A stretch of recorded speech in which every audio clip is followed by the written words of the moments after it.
بسم اللہ الرحمن الرحیم 14ویں پارے کے تفسیری مفاہیم کے ساتھ حسنات احمد مرتضیٰ آپ کی خدمت میں حاضر ہے۔ 14ویں پارے کی پہلی ہی آیت میں یہ بات کہا کہ کافر آرزو کریں گے جب وہ عذاب دیکھیں گے کہ لو کانو مسلمین، کاش وہ مسلمان ہوتے۔ فرمایا کہ انہیں رہنے دیں دنیا کے اندر، یہ عیش کریں، جو غفلت کی زندگی بسر کرتے ہیں ان کو کرنے دیں۔ اور پھر 4 نمبر سورہ ہجر کی آیت میں یہ بھی فرمایا کہ ہم کسی بستی کو اسی وقت ہلاک کرتے ہیں جب اس کا وقت مقرر آ جاتا ہے۔ 5 نمبر آیت میں کہا کہ نہ اپنے مقرر سے پہلے نہ پیچھے۔ اور پھر 6 نمبر آیت میں اس شخص کا اظہار کیا گیا جو قرآن کے بارے میں اور صاحب قرآن کے بارے میں یہ کہتا کہ انک لمجنون، اور یہ کہتا کہ آپ فرشتے ہمارے پاس کیوں نہیں لے کر اترتے۔ اور اللہ رب العالمین پھر 8 نمبر آیت میں فرماتا ہے کہ جب ہم فرشتے نازل کرتے ہیں پھر مہلت نہیں دی جاتی۔ اور سورہ ہجر کی 9 نمبر آیت میں واضح طور پر کہہ دیا گیا کہ ہم نے ہی اس قرآن کو نازل کیا اور ہم ہی اس کی حفاظت کرنے والے ہیں۔ انا نحن نزلنا الذکر وانا لہ لحافظون۔ 14ویں پارے کا جس وقت دوسرا رکوع شروع ہوتا ہے تو دوسرے رکوع میں کہا کہ ہم نے آسمان کو برج بنائے اور دیکھنے والوں کو ہم نے آراستہ کر دیا آسمان کو کہ وہ کتنا خوبصورت، یعنی ستاروں کے ساتھ، سورج کے ساتھ، چاند کے ساتھ۔ اور پھر فرمایا کہ ہم نے آسمانوں کو محفوظ کر لیا۔ شروع میں رسالت مآب صلی اللہ علیہ وسلم کی آمد سے پہلے شیطان آسمانوں سے خبریں لگا لیتے تھے۔ فرمایا کہ اب کہ آسمان کو محفوظ کر دیا شیطانوں سے، وہ جو ہی چوری چھپے خبریں سننے کی کوشش کرتے ہیں، شہاب مبین کہہ کر سورہ حجر نے کہا کہ روشن شعلہ دے مارا جاتا ہے تاکہ وہ خبریں نہ سن سکیں۔ 19 نمبر آیت میں فرمایا کہ ہم نے ہر چیز اندازے کے مطابق اگا دی ہے جس سے تم نفع حاصل کرتے ہو۔ اور 20 نمبر آیت میں فرمایا کہ ہم تمہیں بھی اے انسان، اے قرآن کے مخاطب، رزق دیتے ہیں، اور جنہیں تم نہیں دیتے ہم انہیں بھی رزق دیتے ہیں۔ یعنی جنہیں تم نہیں دیتے سے مراد یہ ہے کہ پرندے، جنگلی جانور، درندے، کیڑے مکوڑے، سمندروں، دریاؤں کے اندر بسنے والی بے شمار مخلوقات۔ پھر فرمایا کہ ہم ہی ہوائیں چلاتے ہیں، ہمارے ہی پاس سارے خزانے ہیں۔ 23 نمبر آیت میں کہا زندگی بھی ہم دیتے ہیں، مارتے بھی ہم ہی ہیں۔ تیسرا رکوع جس وقت شروع ہوا تو پہلی ہی آیت میں فرمایا کہ ہم نے انسان کو کھنکتی ہوئی مٹی سے پیدا کیا جو پہلے سیاہ بدبو دار تھی، اور پھر کہا جنات کو ہم نے آگ سے پیدا فرمایا۔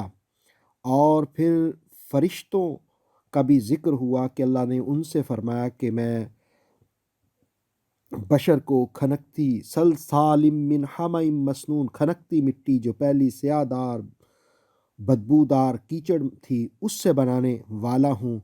اور 29 میں ذکر کیا کہ اپنی خاص روح اس میں پھونکوں گا۔ سب فرشتوں نے اسے سجدہ کیا ابلیس کے سوا، اس نے تکبر کیا اور اللہ رب العالمین نے اسے راندہ درگاہ کر دیا۔ لعنتیں اس کا مقدر بن گئیں، اسے کہا نکل جاؤ، اس نے کہا قیامت تک مجھے مہلت دے۔ اللہ پاک نے فرمایا کہ جا، ایک مقررہ مدت تک تجھے مہلت دی۔ وہ کہنے لگا کہ 39 میں ذکر ہوا، 39 آیت میں ذکر ہوا کہ وہ کہنے لگا تیرے بندوں کو بھٹکاؤں گا۔ تو اللہ رب العالمین نے فرمایا کہ میرا بھی راستہ سیدھا ہے۔ اور 42 نمبر آیت میں کہا جو میرے بندے ہوں گے، ان عبادی لیس لک علیہم سلطان، جو میرے بندے ہوں گے ان پر تیرا زور نہیں چلے گا۔ 43 آیت میں دوزخ کا ذکر ہوا۔ 44 آیت میں کہا کہ سبعۃ ابواب، دوزخ کے 7 دروازے ہیں۔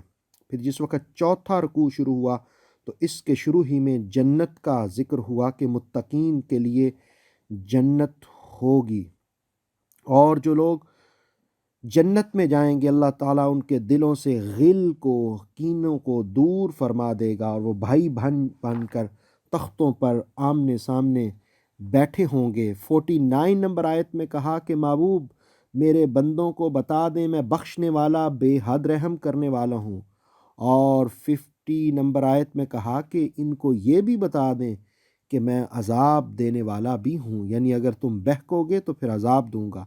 51 نمبر آیت سے حضرت ابراہیم کے مہمانوں کا قصہ شروع ہوا، جس وقت وہ اجنبی جوانوں کی صورت میں آئے، اور پھر آپ کو کہا گیا کہ مہمانوں کے معاملے میں مت ڈریے، اللہ تعالیٰ آپ کو ایک لڑکے کی بشارت دیتا ہے۔ 55 آیت میں کہا کہ حضرت ابراہیم نے کہا مجھے تو بڑھاپا پہنچ گیا ہے، تم کیسی خوشخبری دیتے ہو؟ انہوں نے کہا کہ اللہ کی رحمتوں سے مایوس نہ ہوں، اللہ رب العالمین کی جانب سے ہم بھیجے ہوئے ہیں۔ اور پھر یہ بھی فرمایا ان فرشتوں نے جو قوم لوط کی طرف آئے تھے کہ ہم مجرم قوم کی طرف بھیجے گئے ہیں۔ اور پھر جس وقت 5واں رکوع شروع ہوا تو اس میں ذکر کیا انہی فرشتوں کا جو حضرت لوط کے پاس آئے، اور حضرت لوط کو کہا کہ آپ رات کے وقت پہلے حصے میں فلاں جگہ پہ چلے جائیں، شہر سے نکل جائیں، اور پھر اللہ رب العالمین کی جانب سے اس قوم کے جو ان فرشتوں ہی کے در پہ ہو گئی تھی، پیغمبر کے در پر آئی کہ 2 نوجوان آئے ہیں، حالانکہ انہوں نے کہا کہ میری قوم کی بیٹیاں ہیں ان سے تم نکاح کرو اگر تمہیں کچھ کرنا ہی ہے، تو انہوں نے کہا آپ کو پتہ ہے کہ ہمیں ان سے کوئی سروکار نہیں۔ اللہ رب العالمین نے پھر ان پر عذاب نازل کیا، اور 72 نمبر آیت میں یہ بھی کہا لَعَمْرُكَ إِنَّهُمْ لَفِي سَكْرَتِهِمْ يَعْمَهُونَ، محبوب آپ کی زندگی کی قسم یہ جو بہکے ہوئے لوگ ہیں نا، یہ اپنی طاقت کے نشے میں مست ہیں، سخت کڑک نے انہیں آ کے لے لیا۔ اور فرمایا کہ 74 نمبر آیت نے کہا بستی کو زیر و زبر کر دیا، اور ہم نے ان پر کھنگر پتھر یعنی بڑے بڑی جو چونچوں والے پتھر ہیں وہ برسائے۔ اس میں غور و فکر کرنے والی قوم کے لیے بڑی نشانیاں ہیں۔ پھر جس وقت 6واں رکوع شروع ہوا تو اصحاب ہجر کا بھی ذکر کیا کہ انہوں نے بھی کس طرح پیغمبروں کو جھٹلا دیا، اور پھر اس رکوع میں ان پر بھی عذاب کا ذکر ہوا کہ جس وقت ان پر اللہ نے عذاب کیا تو فَاصْفَحِ الصَّفْحَ الْجَمِيلَ، تو انہیں صفحہ ہستی سے مٹا دیا، اور آپ کو بھی کہا کہ ان کو اچھے طریقے سے عمدگی کے ساتھ درگزر کر دیجئے، فصفہ ان کو نظر انداز کر دیجئے۔ اور پھر یہ بھی ذکر ہوا کہ ہم نے آپ کو 7 مثانی عطا فرمائی، 7 مثانی سے مراد سورہ فاتحہ ہے، اور یہ بھی کہا کہ ہم نے آپ کو قرآن عطا کیا۔ 7 مثانی 7 وہ آیات جو بار بار پڑھی جاتی ہیں۔ اور پھر ان لوگوں کا بھی ذکر ہوا کہ حج کے موسم میں جنہوں نے ولید بن مغیرہ نے مختلف جگہوں پر لوگوں کو بٹھا دیا تاکہ جو گرد و نواح سے لوگ آئیں ان کو وہ متنفر کر دیں، تو اللہ رب العالمین نے فرمایا کما انزلنا علی المقتسمین، جیسے ہم نے اتارا ان بانٹنے والوں پر جنہوں نے قرآن کو پارا پارا کر دیا، اور فرمایا کہ ان مشرکین سے اپنا منہ موڑ لیجئے اور اپنے رب کی عبادت کیجئے یہاں تک کہ آپ کے پاس یقین آ جائے۔ سورہ ہجر کے اختتام کے بعد 7واں رکوع شروع ہوتا ہے اور سورہ نحل کا آغاز ہوتا ہے۔ سورہ نحل بھی ان صورتوں کے ساتھ تعلق رکھتی ہے جو مکی زندگی کے آخر میں رسالت مآب صلی اللہ علیہ وسلم کے قلب اطہر پر نازل ہوئیں۔ اس کی پہلی ہی آیت میں کہا کہ جلدی نہ کرو عذاب میں، اللہ رب العالمین عالی اور بلند ہے، وہ جب فرشتوں کو اتارتا ہے اپنے بندوں میں سے تو پھر یعنی وحی کی طرف اشارہ کیا تو وہ یہ کہتے ہیں کہ اللہ کے سوا کسی کی عبادت نہ کرو، اور پھر زمین و آسمان کی تخلیق کا ذکر ہوا، انسان کا ذکر کیا آیت نمبر 4 میں کہ اسے نطفہ سے پیدا کیا، پھر وہ بڑا جھگڑالو ہو گیا، اور پھر 5 6 7 ان آیات میں جانوروں کا ذکر ہوا کہ اس میں تمہارے لیے، جانوروں میں تمہارے لیے فائدے ہیں، گرم لباس بنتا ہے، ان کا تم گوشت کھاتے ہو، وہ زیب و زینت کے لیے بھی ہیں، تم انہیں صبح و شام چراتے ہو، اور 7 نمبر آیت میں کہا وہ تمہارے بوجھ ایک جگہ سے دوسری جگہ تک لے جاتے ہیں۔ آیت نمبر 8 میں گھوڑے، خچر، گدھے، ان کا ذکر ہوا کہ ان پر تم سواری بھی کرتے ہو اور ان سے نفع بھی اٹھاتے ہو۔ 8واں رکوع جس وقت شروع ہوا تو اس میں آسمان سے پانی کے برسنے کا ذکر کیا، پھر مختلف پھل جو اللہ اگاتا ہے، زیتون، کھجور، انگور اور اس کے علاوہ دیگر پھل، تو فرمایا کہ ان سب کے پیدا کرنے میں تمہارے لیے، یقین رکھنے والی قوم کے لیے بہت نشانیاں ہیں۔ آیت نمبر 12 میں کہا کہ عقل رکھنے والی قوم کے لیے نشانیاں ہیں۔ آیت نمبر 13 میں کہا نصیحت قبول کرنے والی قوم کے لیے نشانیاں ہیں۔ 14 نمبر آیت میں پھر ذکر کیا کہ ہم نے سمندروں کو بھی مسخر کر دیا، حکم کا پابند بنا دیا، ان میں بھی تمہارے لیے کھانے کے لیے تازہ گوشت ہے، یعنی مچھلی کی طرف اشارہ کیا، اور زیورات مختلف اس سے نکلتے ہیں، کشتیاں جو تم چلاتے ہو، اور پھر پہاڑوں کا ذکر آیت نمبر 15 میں کیا کہ زمین کے اندر ان کو گاڑ دیا تاکہ زمین لرزتی نہ رہے۔ آیت نمبر 17 میں کہا کہ ان سب چیزوں کو دیکھ کر تم کیا غور و فکر نہیں کرتے۔ آیت نمبر 18 میں کہا کہ اگر تم اللہ کی نعمتوں کو شمار کرو، لا تحصوها، اس کو تم شمار نہیں کر سکتے، وہ ظاہر کو بھی جانتا ہے، وہ پوشیدہ کو بھی جانتا ہے، ان کو بھی جانتا ہے جو اللہ کے سوا کسی اور کو پکارتے ہیں۔ نامہ رکوع جب شروع ہوتا ہے تو اس کے آغاز ہی میں کہا جاتا ہے کہ اللہ ایک ہے، اور پھر نام رکوع کی 23 آیت میں کہا گیا کہ غرور اور تکبر کرنے والوں کو اللہ پسند نہیں فرماتا۔ وہ لوگ جن سے قرآن کے بارے میں پوچھا جائے تو وہ ایمان نہ لانے والے کہتے ہیں یہ تو پہلے لوگوں کے قصے کہانیاں ہیں۔ فرمایا کہ ان کی ہرزہ سرائی، یہ گناہ، ان کا بوجھ یہ خود اٹھائیں گے، قیامت کا دن بھی اٹھائیں گے، اور یہ گمراہ ہوتے رہیں گے۔ 10واں رکوع جس وقت 14ویں پارے کا شروع ہوا تو اس میں مکر و فریب کرنے والوں کا ذکر ہوا، اور اس بستی کا ذکر ہوا کہ جو چھتوں کے بل گری پڑی تھی، یعنی جس وقت ایک بستی پر عذاب آیا تو اس کا ذکر کیا۔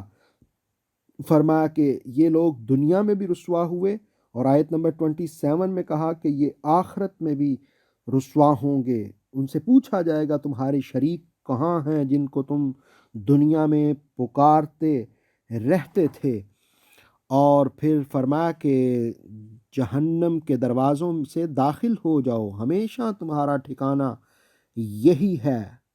اور وہ لوگ جو متقی ہیں، وہ ان سے پوچھا جائے تمہارے رب نے کیا نازل کیا، تو جنہوں نے اچھے کام کیے، فرمایا ان کے لیے دنیا میں بھی بھلائی اور آخرت میں بھی بھلائی، اور متقین کے لیے آخرت میں بہت اچھا ٹھکانہ ہے۔ اور یہ بھی کہا کہ وہ ایمان پر جو فوت ہوتا ہے ان کو کہا جاتا ہے سلام علیکم، یعنی فرشتے کہیں گے اے نیک بختو تم پر سلامتی ہو، تم جنت میں داخل ہو جاؤ، لیکن جو برے کام کرنے والے ہیں ان کو عذاب ضرور ملے گا۔ 11واں رکوع جس وقت شروع ہوتا تو اس میں ذکر کیا کہ وہ لوگ جو مشرک تھے وہ کہتے تھے ہم اپنے باپ دادا کے راستے پر چلیں گے، تو ان سے کہا گیا تمہارے باپ دادا بے شک ہدایت پر نہ ہوں۔ پھر آیت نمبر 36 میں ذکر کیا کہ اگر ہم ہر امت میں ایک رسول بھیجتے تو بھیج سکتے تھے، لیکن ہر رسول جو آیا اس نے یہی کہا اللہ کی بندگی کرو اور طاغوت اور شیطانی قوتوں سے بچو، زمین میں چل پھر کر دیکھو۔ اور پھر فرمایا کہ اللہ تعالیٰ ہدایت نہیں دیتا جس کو وہ گمراہ کر دیتا ہے۔ اور وہ لوگ جو بڑی شد و مت سے اللہ کی قسمیں کریں گے کہ دوبارہ زندہ نہیں ہوں گے، وہ بھی یہ جان لیں گے کہ اللہ کا وعدہ کیسا سچ ہے۔ 12واں رکوع جس وقت شروع ہوا تو پہلی ہی آیت میں ہجرت کرنے والوں کی فضیلت بیان کی گئی کہ ان پر مختلف قسم کے ظلم توڑے گئے، لیکن وہ استقامت کے ساتھ رہے تو اللہ رب العالمین انہیں بہت بڑا اجر عطا فرمائے گا۔ 42 آیت میں کہا کہ مشکلات میں صبر کرنے والے دراصل اللہ پر توکل کرنے والے ہوتے ہیں۔ اور آیت نمبر 43 سورہ نحل میں کہا گیا کہ جب تمہیں کوئی چیز کا علم نہ ہو تو پھر اہل ذکر یعنی اہل علم سے سوال کر لیا کرو، فاسألوا اہل الذکر ان کنتم لا تعلمون، تاکہ اہل علم ہر معاملے میں تمہاری رہنمائی کریں۔ پھر اس رکوع کے آخری آیت سجدہ ہے، یعنی قرآن مجید کی کچھ آیات ہیں 14 جن کی تلاوت کرنے سے تلاوت کرنے والے پر سننے والے پر بھی سجدہ کرنا واجب ہو جاتا ہے۔ رکوع نمبر 13 جس وقت شروع ہوا تو فرمایا کہ اللہ نے فرمایا ہے لا تتخذوا الہین اثنین، دو خدا نہ بناؤ، وہ ایک وحدہ لا شریک ہے، اسی کے لیے آسمان اور زمین ہے۔ 53 میں کہا کہ جب تمہیں کوئی تکلیف پہنچتی ہے تو تم خوب گڑ گڑاتے ہو۔ 54 میں کہا کہ جب تکلیف دور ہو جاتی ہے تو تم رب ہی کے ساتھ شرک کرنے لگتے ہو، یہ تم ناشکری کرتے ہو ان نعمتوں کی جو اللہ نے تمہیں عطا فرمائی ہیں۔ 56 میں کہا کہ تاللہ لتسألن، یہ تمہاری جو حرکتیں ہیں ان پر ضرور باز پرس ہوگی۔ اور وہ لوگ جو مشرکین ہیں شرک کرنے والے، 57 میں کہا وہ اللہ کے لیے بیٹیاں تجویز کرتے ہیں، یعنی یہ عرب کا معاشرہ۔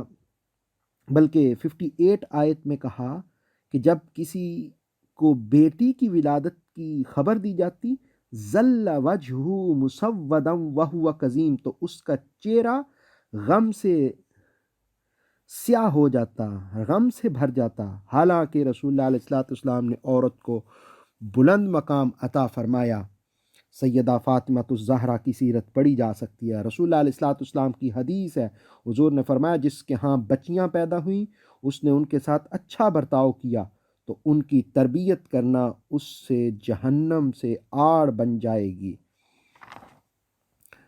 اور پھر اس کی بھی مذمت ہوئی کہ جو بچیوں کو زندہ درگور کر دیا کرتے تھے۔ 14واں رکوع جس وقت شروع ہوا تو اللہ رب العالمین نے فرمایا کہ اللہ تعالیٰ پکڑ لیتا ہے ظلم کے باعث اور انہیں زمین پر نہیں چھوڑتا، ہاں البتہ ایک مقررہ مدت تک اللہ مہلت دیتا ہے، اور وہ مہلت جو ہے وہ نہ آگے ہوتی ہے نہ پیچھے ہوتی ہے، یعنی ایک مقرر ہے اللہ تعالیٰ کی جانب سے، اس وقت تک ہی مہلت دیتا ہے۔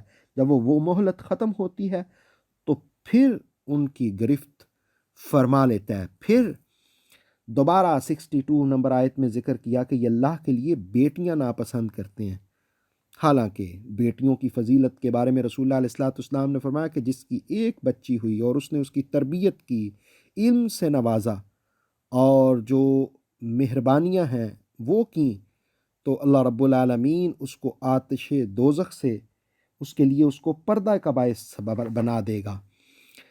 پھر جس وقت 15 نمبر رکوع شروع ہوا تو اس میں فرمایا کہ تمہارے لیے مویشیوں میں بھی ایک عبرت ہے، دیکھو ہم ان کے شکموں سے تمہیں پلاتے ہیں، یعنی کس طرح وہ مویشی، آیت نمبر 66 میں کہا کہ وہ چارہ کھاتے ہیں، بین فرسم و دم لبنن، اللہ گوبر اور خون کے درمیان سے تمہیں خالص دودھ نکال کے دیتا ہے جو پینے کے لیے ہے تمہارے۔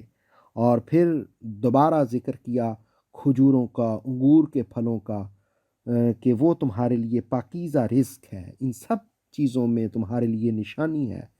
پھر وَأَوْحَى رَبُّكَ إِلَى النَّحْلِ، یہ سورہ نحل سے ہے، نحل شہد کی مکھی کو کہتے ہیں، کہ کس طرح اس کا ذکر کیا 68 نمبر آیت میں کہ وہ اپنے کس طرح چھتے بناتے ہیں، اور یہ جو شہد کی مکھی ہے، اس کے جو چھتا ہوتا ہے، اس کا جو گھر ہوتا ہے وہ مسدس ہوتا ہے، مسدس یعنی 6 کونوں والا وہ بناتی ہے، اور وہ مختلف درختوں اور پھلوں سے رس چوستی ہے، اور پھر اس پر آ کر کے درود و سلام پڑھتی ہے، اور وہ شہد بن جاتا ہے۔ 69 میں فرمایا کہ یہ جو شہد ہے یہ بنتا ہے، جو شہد کی مکھی نحل بناتی ہے، شفاء للناس، اس میں لوگوں کے لیے شفا ہے۔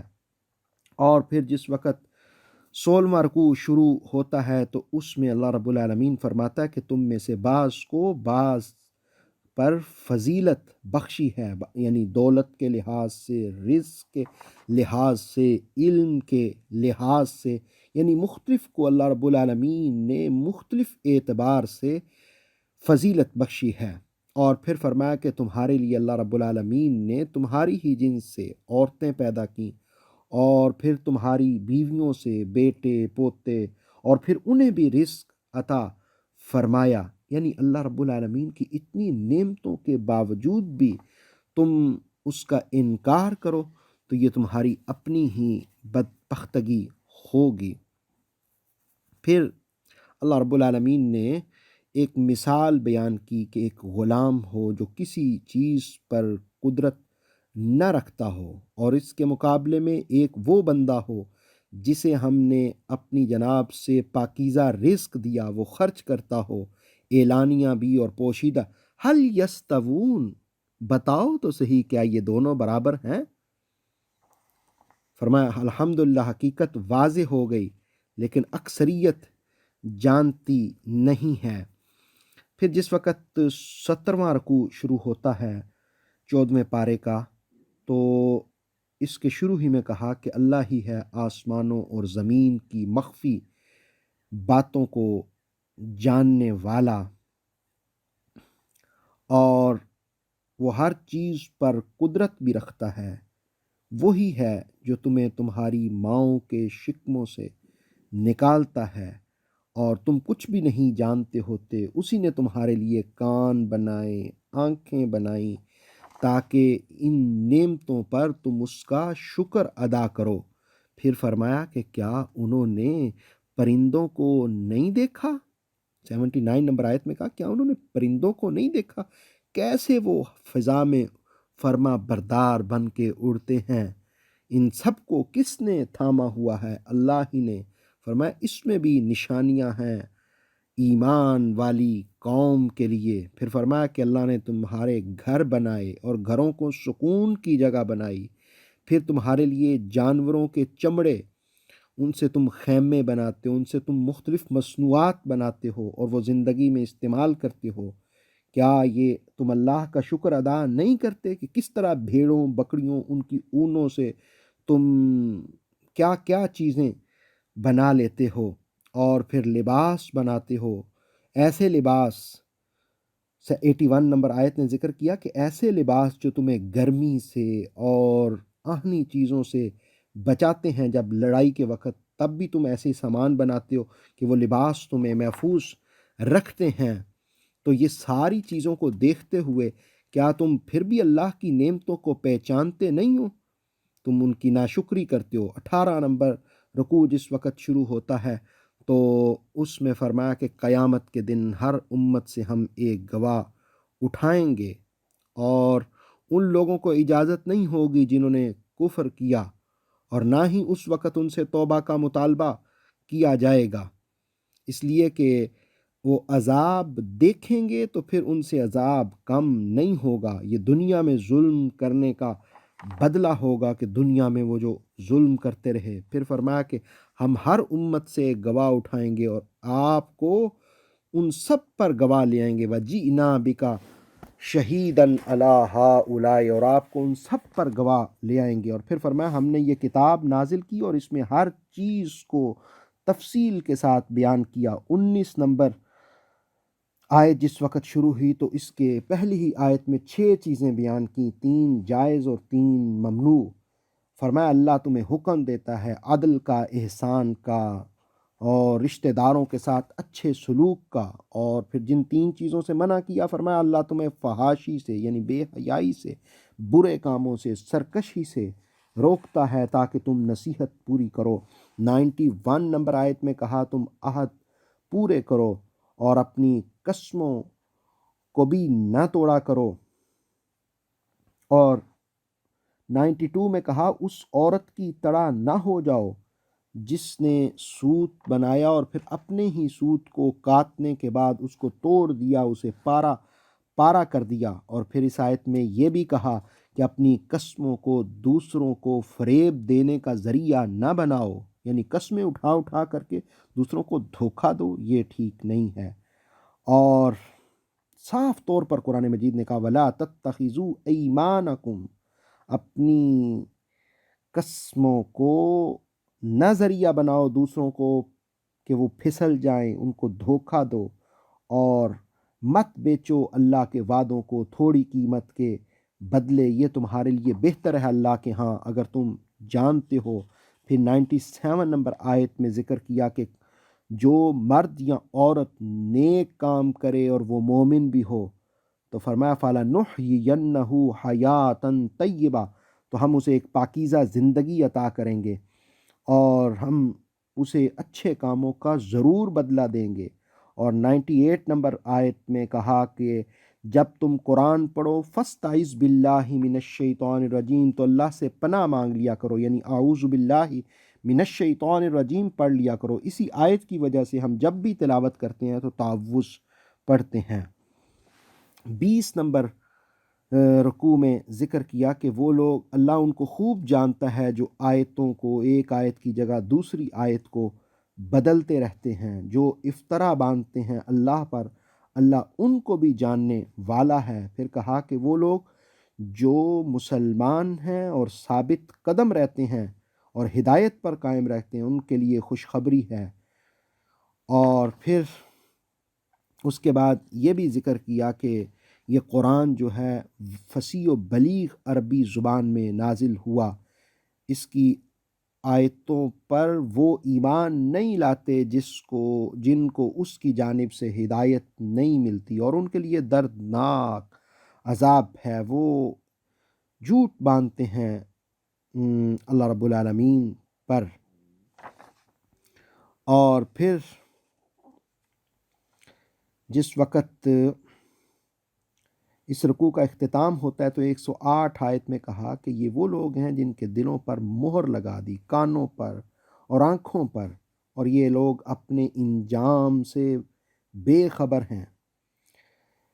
21واں رکوع جس وقت 14ویں پارے کا شروع ہوا تو فرمایا یوم یاتی کل نفس تجادل، اس دن کو یاد کرو جب اللہ ہر چیز سامنے لے آئے گا جس کے بارے میں تم جھگڑا کرتے ہو اپنے نفس سے، اور پورا بدلہ دیا جائے گا، کسی پر کوئی ظلم نہیں کیا جائے گا۔ پھر اس رکوع میں اس بستی کی بھی مثال بیان کی کہ جو امن کے ساتھ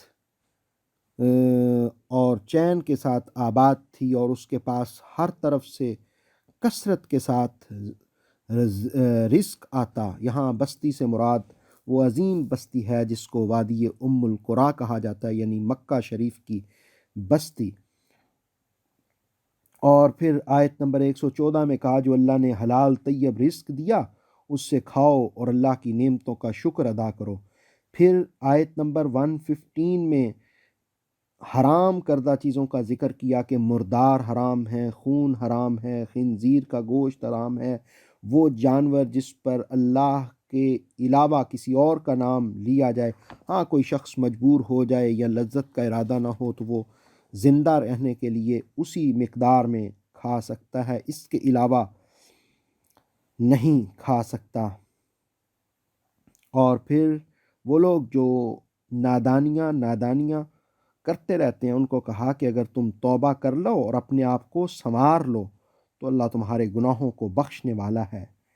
22واں رکوع جس وقت شروع ہوتا تو اس کے پہلی ہی آیت میں حضرت ابراہیم کا ذکر کیا کہ وہ ایک مرد کامل تھے، قانتا للہ۔ حضرت ابراہیم کی مختلف صفات بیان کی کہ وہ اللہ کی اطاعت کرنے والے تھے، حنیفہ، وہ یکسوئی سے پوری توجہ سے اللہ کی طرف اور حق کی طرف مائل ہونے والے تھے۔ اگلی خوبی ان کی بیان کی کہ وہ مشرکوں میں سے نہ تھے۔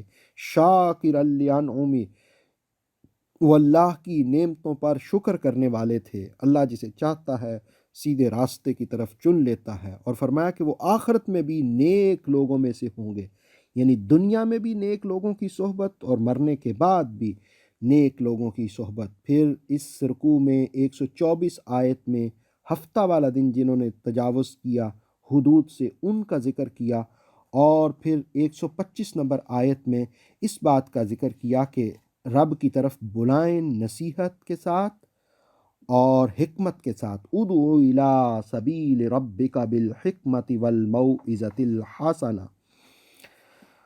اور پھر اس کے بعد یہ پارے کا جس وقت اختتام ہوتا ہے تو آخری جو آیات ہیں ان میں بھی فرمایا کہ صبر کریں، اور صبر اللہ ہی کی توفیق سے پیدا ہوتا ہے۔ اور 128 نمبر آیت جو اس پارے کی آخری آیت ہے اس میں فرمایا کہ ان اللہ مع الذین اتقوا، بے شک اللہ انہی کے ساتھ ہوتا ہے جو تقوی اختیار کرتے ہیں، والذین هم محسنون، اور وہ لوگ جو نیک کاموں میں بڑھتے رہتے ہیں انہی کے ساتھ اللہ کی مدد ہوتی ہے۔ اللہ رب العالمین اپنی مدد ہمیں بھی نصیب فرمائے۔ اللہ رب العالمین 14ویں پارے کے مفاہیم سمجھنے کی توفیق عطا فرمائے۔ اللہ رب العالمین قرآن کے مطابق اپنی زندگی کو ڈھالنے کی توفیق عطا فرمائے۔ اللہ تعالیٰ شیاطین کے شر سے بچائے، اللہ تعالیٰ نفس کے وبالوں سے بچائے، اللہ آخرت اچھی فرمائے، امت مسلمہ کی خیر ہو، اللہ بیماریوں سے بچائے، اللہ شفا عطا فرمائے۔ یا اللہ جب تک زندگی دینا ایمان صحت سلامتی کے ساتھ، جب آخری وقت آئے تو زباں پر اشہد ان لا الہ الا اللہ وحدہ لا شریک لہ واشہد ان محمدًا عبدہ ورسولہ جاری و ساری فرما دینا۔ صلی اللہ علی خیر خلقہ وعلی آلہ وصحبہ اجمعین برحمتک یا ارحم الراحمین۔ حسنات احمد مرتضیٰ کو اجازت دیجیے، انشاءاللہ 15ویں پارے کے مفاہیم کے ساتھ حاضر ہوں گا۔